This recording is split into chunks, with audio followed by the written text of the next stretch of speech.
میرا امیر اہل سنت کی بارگاہ میں سوال یہ ہے کہ اب سردی کے دنوں میں مصلی کے نیچے فوم لگائی جاتی ہے، اس صورت میں نماز کا کیا حکم ہوگا؟ رہنمائی فرما دیجیے۔ اصل مسئلہ یہ کہ سجدے میں اس طرح پیشانی جمانی ہے کہ زمین کی سختی محسوس ہو۔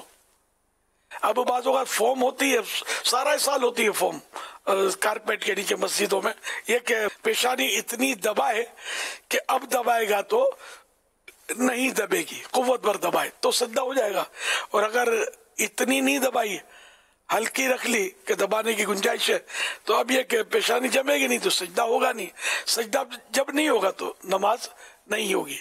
یہ مطلب بس ذہن میں رکھنا ہے۔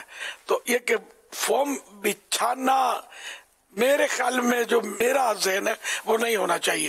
جو فوم بچھاتے ہیں تو اس پیشانی جمتی نہیں ہے، لوگوں کو مسئلہ تو پتہ ہوتا نہیں ہے عام طور پر، تو ان بیچاروں کی نمازیں ہی ہوتی نہیں ہوں گی جب سجدہ وہ صحیح نہیں کر پاتے ہوں گے تو۔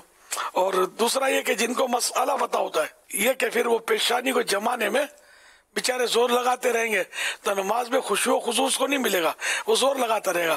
تو فوم لوگ لگاتے ہیں، شاید ان کو مسئلہ پتہ نہیں ہوتا ہوگا اس لیے یہ فوم کارپیٹ کے نیچے لگا دیتے ہوں گے، یا سخت سردی میں ہو سکتا ہے کہ اس لیے لگاتے ہوں کہ سردی کی تکلیف نہ ہو، اور باہر نکلتے ہیں بازار میں گھومتے ہیں تو سارے بدن پہ فوم تو نہیں لپیٹتے نا یار، جو مطلب سجدے میں ہی اس کو سردی لگ جاتی ہے، دروازے بند ہوں، کارپیٹ بچھا ہو، سردی رک جاتی ہے کسی حد تک۔ مسجدوں میں ہیٹر بھی بعض جگہ لگاتے ہیں تو یوں بھی سردی رکتی ہے، تو فوم ہی کیا ضروری تھا؟